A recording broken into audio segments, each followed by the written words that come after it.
Hello student, आप लोग कैसे हैं? आई होप आप लोग अच्छे होंगे, पढ़ाई कर रहे होंगे। तो आज हम शुरू करेंगे चैप्टर नंबर 3।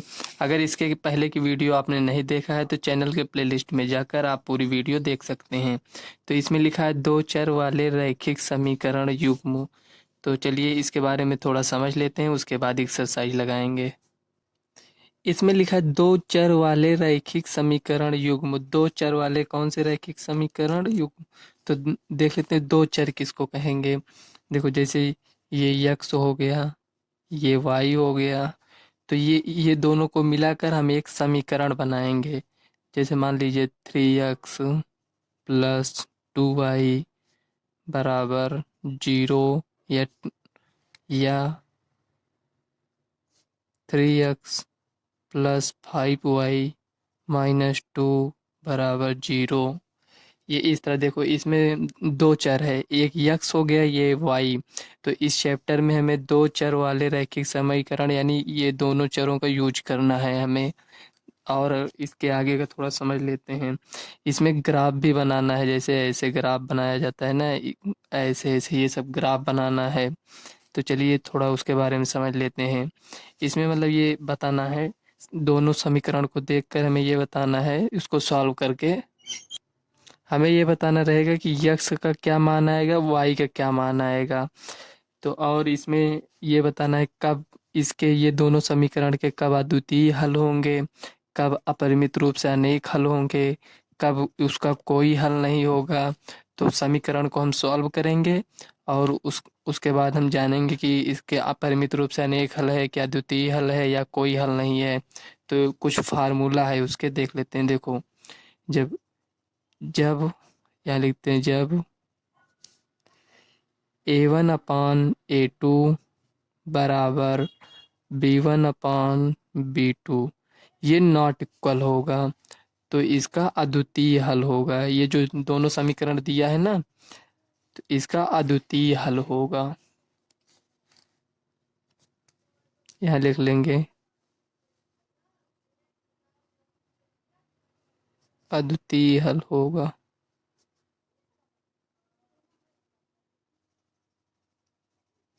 ठीक।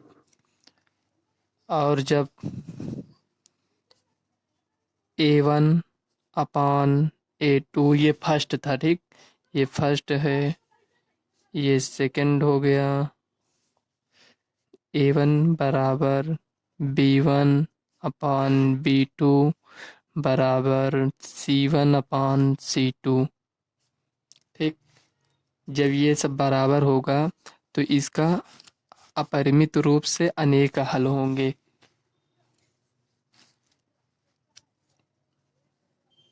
उसे लिख लेंगे अपरिमित रूप से अनेक हल होंगे।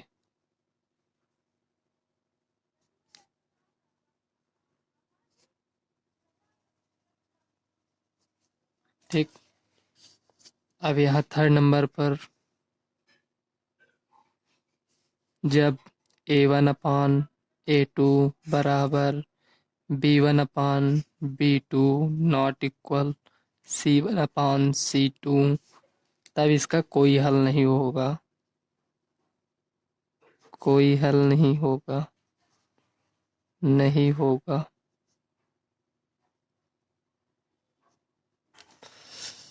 ये जो ऊपर आया है, ये A1/A2 नॉट इक्वल B1/B2, जब इसका हम ग्राफ खींचेंगे तो दो रेखाएं होंगी। ये दो समीकरण दिया है ना ऊपर, ये देखो, मतलब जरूरी नहीं है कि यही समीकरण हो, इसको मतलब समझाने के लिए लिखे हैं। इस तरह दो समीकरण होगा, तो दो रेखाएं होंगी जब उसका ग्राफ खींचेंगे। तो जब A1/A2 नॉट इक्वल B1/B2 अद्वितीय हल होगा, तब दोनों रेखाएं एक दूसरे को क्रॉस करेंगी, ये ऐसे, ये दोनों रेखाएं होंगी।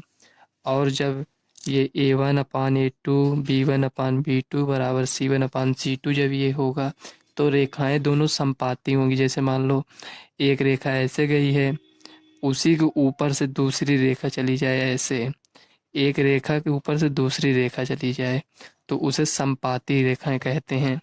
तो इसमें जो रेखाएं, दोनों रेखाएं होंगी एक दूसरे के ऊपर होंगी, ठीक। और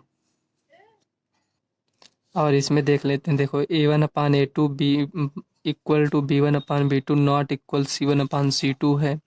इसमें कोई हल नहीं है, तो जो दोनों रेखाएं होंगी वो एक दूसरे के समांतर होंगी, यानी ऐसे ये समांतर रेखाएं किसको कहते हैं?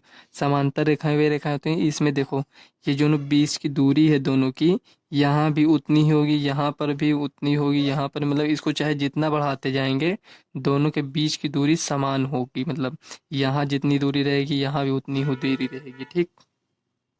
और इसमें संगत और असंगत हल पूछता है, तो संगत कब होगा, असंगत कब होगा? संगत संगत जब अद्वितीय हल,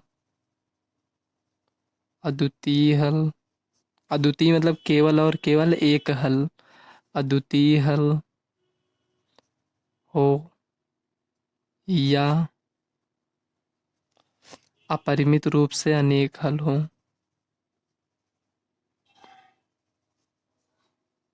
रूप से अनेक हल हो,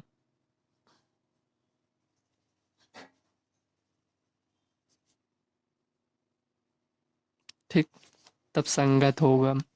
इसमें एक्सरसाइज में पूछता है असंगत कब होगा? अगर यहाँ थोड़ा कम समझ में आ रहा होगा तो वो क्वेश्चन लगाएंगे, उसमें थोड़ा अच्छे से समझ में आ जाएगा। असंगत कब होगा? जब कोई हल नहीं होगा, जब, यहाँ लिख देते हैं जब कोई हल नहीं होगा,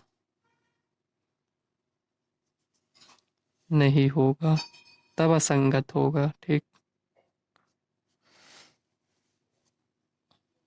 ये रेखाएं तो समझ में आ गई होगी ना, ये समांतर और ये संपाती और ये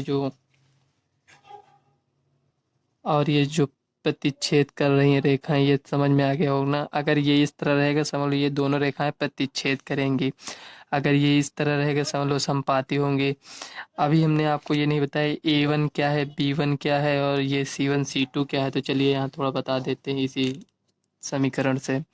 देखो इसमें ये जो यक्स के बाद लिखा है, ये यक्स का गुणा जो जो लिखा है, ये A1 है, ये A1 है, ये B1 है, और इसमें C1 का मान नहीं दिया है, तो यहाँ C1 में रहता है, ठीक। इसकी तुलना हम इसमें देखो A1, ये बी, ये A2 हो जाए, दो समीकरण है ना, एक को A1 B1 C1 मान लिए, इसको A2, ये B2, और ये जो -2 है ये C2 हो जाएगा। तो वही A1/A2 यानी ये 3/3, ये इसको लिखेंगे, उसके बाद इसको बराबर दिखाएंगे, इसमें बराबर आएगा तो समझ लो इसके आगे भी चेक करेंगे, नहीं तो अगर यहीं बराबर नहीं होगा तो अद्वितीय हल हो जाएगा, उसको ग्राफ में दिखाएंगे। तो समझ में आ गया होगा। चलिए एक्सरसाइज लगाते हैं। ये देखो प्रश्नावली 3.1, इसमें दिया है निम्न समस्याओं में रैखिक समीकरणों के युग्म बनाइए और उनके ग्राफीय विधि से हल ज्ञात कीजिए। जो अभी हमने बताया, यहाँ बताया था ना, ये इसको ग्राफीय विधि से हल करना है और इसके रैखिक समीकरण बनाना है। ये जो दिया है ना क्वेश्चन, इसका रैखिक समीकरण बनाना पड़ेगा। तो पहला क्वेश्चन देख लेते हैं इसमें क्या लिखा है। इसमें लिखा है कक्षा 10 के 10 विद्यार्थियों ने एक गणित की पहेली प्रतियोगिता में भाग लिया। यदि लड़कियों की संख्या लड़कों की संख्या से 4 अधिक हो तो प्रतियोगिता में भाग लिए गए लड़कों और लड़कियों की संख्या ज्ञात कीजिए। इसमें देखो दिया है कक्षा 10 के 10 विद्यार्थी, टोटल विद्यार्थी तो दिया है कितने हैं, लेकिन ये नहीं दिया है लड़कियों की संख्या कितनी है और लड़कों की संख्या कितनी है, तो वही हमें निकालना है। और किससे निकालना है? हमें ग्राफी विधि से हल कर कर निकालना है। तो चलिए इसको, इसका पहले समीकरण बना लेते हैं, उसके बाद ग्राफी विधि से इसको सॉल्व कर लेंगे। यहाँ हमें दो समीकरण बनाना है, तो चलिए मान लेते हैं पहले लड़कियों की संख्या, लड़कों की संख्या नहीं मालूम है, तो हम लड़कियों की संख्या और लड़कों की संख्या मान लेते हैं। माना, माना लड़कों की संख्या x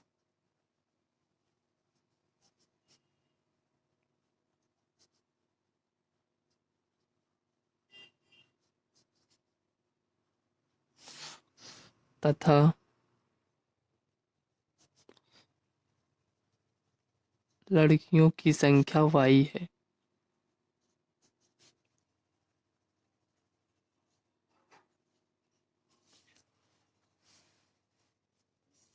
y है, ठीक। हमें लड़कों की संख्या x और लड़कियों की संख्या y, हमें यही दोनों मान को ज्ञात करना है। तो इसमें देखो, इसमें दिया है टोटल विद्यार्थियों की संख्या दिया है 10 है, तो कुल विद्यार्थियों की संख्या यहाँ लिख लेंगे। कुल विद्यार्थियों की संख्या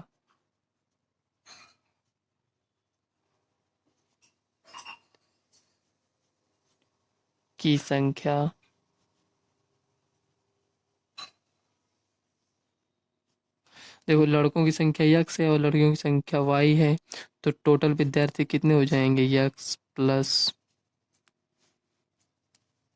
y बराबर, टोटल विद्यार्थी कितने हैं, 10 दिया है। ये दिया है, देखो ये 10 विद्यार्थी, यहाँ ये दिया है 10 विद्यार्थी, ठीक। और इसमें क्वेश्चन में कह रहा है लड़कियों की संख्या लड़कों की संख्या से 4 अधिक है, तो यहाँ लिख लेंगे। ये एक समीकरण एक ये बन गया समीकरण एक। और स्टेप सेकंड में कह रहा है स्टेप सेकंड कह रहा है लड़कियों की संख्या, ये जो y है, लड़कियों की संख्या लड़कों की संख्या से यानी x से 4 अधिक है। ये समीकरण आपका 2 बन गया। इसको थोड़ा और सॉल्व कर लेते हैं। देखो x, ये इसको इधर ले लेते आते हैं, तो x माइनस वाई बराबर -4। देखो इधर x था, इधर ये इधर आया तो -y बन गया, ये इधर जाएगा तो -4, ठीक। ये यहाँ तक सॉल्व हो गया। तो ग्राफी विधि से सॉल्व करने के लिए x और y का मान निकालना पड़ता है। तो चलिए x और y का मान निकाल लेते हैं। एक तरफ x का निकाल लेंगे, एक तरफ y का। तो देखो समीकरण एक से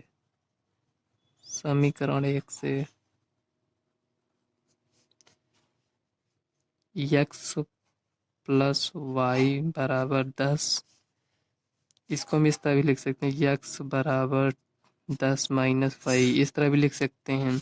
और इधर देखो समीकरण दो से इसको यही वाला लिख देते हैं, ये y बराबर x प्लस 4, ये हो गया। देखो अब इसमें हम मान रखेंगे, यहाँ बॉक्स बना लेते हैं। देखो यहाँ x है, ये y है। देखो अगर x का मान हम जीरो रख, यहाँ y का मान जीरो रख दें, y का मान यहाँ जीरो रख देंगे, तो x का मान ये तो जीरो हो जाएगा, तो x का मान कितना हो जाएगा, 10 हो जाएगा। और देखो अगर y का मान अगर हम 5 रख दें, y का मान 5 रख दें, यहाँ अगर हम 5 रख देंगे तो x का मान कितना हो जाएगा, 10 में से 5 गया 5, ये हमें एक मिल गया। अब इसमें भी उसी तरह समीकरण 2 वाला देख लेते हैं। समीकरण 2, देखो ये x हो गया, ये y हो गया। और देखो अगर x का मान हम जीरो रख देते हैं तो y का मान 4 हो जाता है। और अगर x का मान हम 2 रख दें, x का मान 2 रख देंगे तो y का मान 6 हो जाएगा। आप कोई दूसरा मान भी यहाँ रख सकते हैं, जैसे हम x का मान 0 रखे हैं तो आप x का मान 1 2 3 कुछ भी रख सकते हैं, वो आपके ऊपर है, ठीक, कुछ भी मान सकते हैं। देखो ये इतना मान मिल गया, ये इतना है। इसको अब ग्राफी विधि से सॉल्व करना है, तो इसका हम ग्राफ बनाएंगे। चलिए ग्राफ देख लेते हैं। तो चलिए ग्राफ में देख लेते हैं। देखो ये ग्राफ है, ये देखो हमने इसे पहले से ही ड्रा कर लिया है। अब यहाँ देखो, हम देखें ये जो बॉक्स इसमें आपको छोटा छोटा दिख रहा होगा, ये 1 2 3 4, ये इस तरह 10 होता है, ठीक। तो आप कुछ भी यहाँ मान सकते हो। यहाँ ये पॉइंट देखो, ये पॉइंट जो है हमारे पास जिस हिसाब से संख्या होती है, x और y का मान जिस हिसाब से होता है, उसी हिसाब से हम यहाँ संख्या मान लेते हैं। हमारे पास 10 तक संख्या है तो हम यहाँ 2 2 मान सकते हैं ना। तो इसको देखो 2 4 6 8, यहाँ ये 10 हो गया। ठीक, इसी तरह ये नीचे भी मान लेंगे। ये ऐसे देखो 2 4 6 8, चलो 8 ही तक रहने देते हैं, और ज़्यादा भी मान सकते हो। देखो इधर ये माइनस में होता है तो इसको माइनस लगा देंगे। ठीक, दिख रहा है। देखो यहाँ 2 2 4 2 6 2 8। ठीक, ये 2 2 4 2 6 2 8, ये भी माइनस में होता है।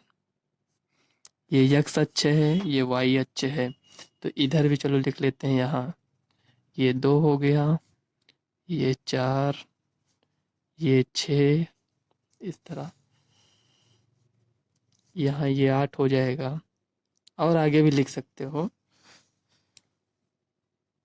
देखो हमारे पास दो समीकरण दिया है, ये समीकरण 1 का है, ये समीकरण 2 का है। देखो जब यक्स का मान 10 है तो वाई का मान 0 है, जब यक्स का मान 5 है तो वाई का मान 5 है। तो चलो इसको ग्राफ में यहीं ड्रा कर लेते हैं। देखो ये एक्स का मान कितना है, 10 है, तो यक्स तो ये है 10, और वाई का मान कितना है, 0, तो यानी यही बिंदु हो जाएगा। ठीक, यक्स का मान 10 है, वाई 0, तो ये हो जाएगा। ठीक, एक बिंदु ये हो गया। और जब यक्स का मान 5 है, यानी जब ये 4 हुआ तो दो दो का अंतर है, तो यहाँ ये बीच में 5 आएगा। तो यक्स का मान जब 5 हुआ तो वाई का मान भी 5 है। तो देखो यहाँ ये 4 है, ये 6 है, दोनों पॉजिटिव है ना, तो ये 4 ये 6, तो यहीं पर बीच में आएगा 5। मान यहाँ पर आया 5, पांचवा खाना। देखो ये, अब देखो ये पांचवा ये यहाँ है, तो इसको इधर ये ऐसे मिला देंगे, यहाँ पर आएगा, ये यहाँ पर देखो 1 2 3 4 5, ये यहाँ पर आएगा। ठीक, एक बिंदु ये हो गया और एक बिंदु ये हो गया, इसको हम ऐसे मिला देंगे, स्केल से मिला देते हैं। तो हमने इसको स्केल से ये देखो मिला दिया। अब देखो दूसरा समीकरण क्या था, जब यक्स का मान 0 है, ये यहाँ ये मूल बिंदु होता है, तो यक्स का मान यहाँ 0 हुआ, तो वाई कितना है, 4 है, तो यानी ये बिंदु ये हो गया। और एक बिंदु देखो जब यक्स का मान 2 है तो वाई का मान 6 है, तो वाई का मान 6 ये हो गया, और 2 ये, तो इसका ये यहाँ पर होगा निर्देशांक। एक ये हो गया, एक ये हो गया, इसको अब स्केल से मिला देंगे। देखो ये यहाँ पर ये काट रहा है, देखो ये यहाँ पर ना, तो देखो ये कौन सा था बिंदु, ये बिंदु था 0,4, तो यहाँ लिख लेंगे 0,4। यक्स 0 था तो वाई 4 हुआ ना, ये हो गया। एक बिंदु ये है, इसमें क्या था, 5,5, 5,5, इसको यहाँ लिख लो। और देखो एक बिंदु ये है, ये कितना था, 2,6, 2,6। पहले यक्स वाले को लिखते हैं फिर वाई वाले को। ठीक, और ये बिंदु कितना था, 10,0, तो यहाँ लिख लेते हैं 10,0, 10,0। ठीक, ये 10,0 है। ठीक, नहीं दिख रहा होगा, रुकिए सही से लिख देते हैं, तो अब दिख रहा होगा। ठीक, देखो अब हमें यक्स और वाई का मान ज्ञात करना है।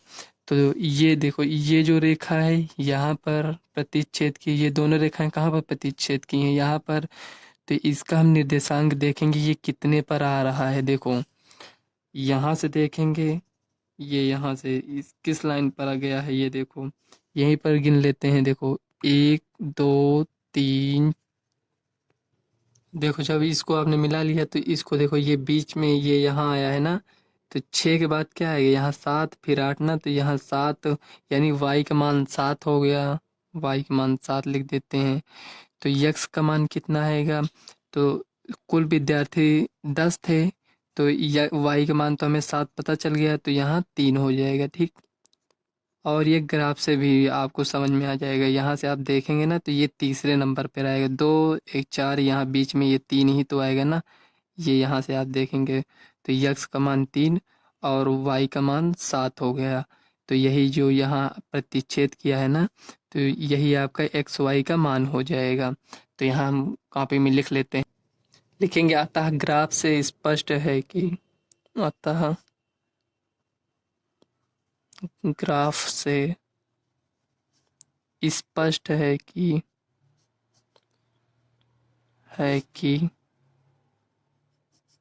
यक्स बराबर 3 और y बराबर 7। देखो ये सही है कि नहीं, इसको यहाँ हम आकर चेक कर लेते हैं।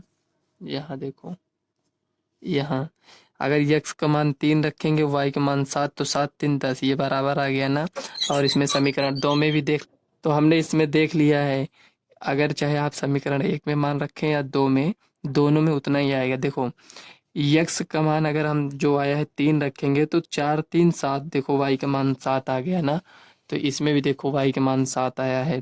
तो अतः लड़कों की संख्या, ये लड़कों की संख्या है, यक्स बराबर 3 y बराबर 7। यही यही आपको दिखाना था, ग्राफ में दिखाना था, यक्स और वाई का मान ज्ञात करना था। तो आई होप आप लोगों को ये सवाल समझ में आ गई होगी। तो अब दूसरे सवाल नेक्स्ट वीडियो में देखेंगे। फ्रेंड्स, अगर आपको वीडियो अच्छी लगी हो तो वीडियो को लाइक करना और ज़्यादा से ज़्यादा शेयर करना और चैनल को सब्सक्राइब ज़रूर करिएगा। तो चलिए मिलते हैं नेक्स्ट वीडियो में, तब तक के लिए बाय।